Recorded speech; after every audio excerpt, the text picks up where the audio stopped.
मला वाटलं होतं का आज नक्की आम्हाला उपाशीच राहावं लागेल. तर असं मी का बोलते, चला तुम्हाला पुढे सांगते. तर संध्याकाळी बाबूला घेऊन स्कूलमधून आली आणि नंतर घरातले कामं करायला घेतले.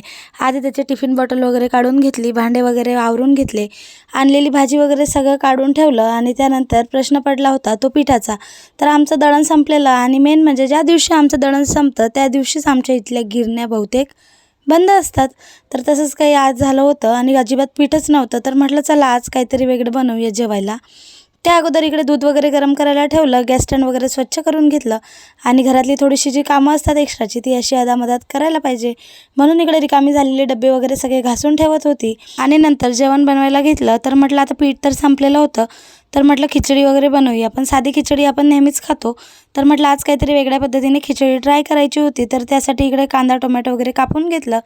तुरीची डाळ भिजत घातली होती, तर तीसुद्धा शिजायला वगैरे लावून दिली.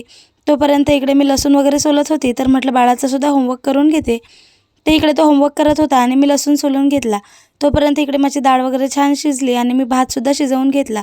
नंतर डाळीला फोडणी वगैरे घातली आणि शिजवलेला जो भात होता तो सुद्धा त्याच्यामध्ये मिक्स केला आणि मस्त अशी डाळ खिचडी आज मी जेवायला बनवली होती आणि खरंच चवीला खूप छान झाली होती.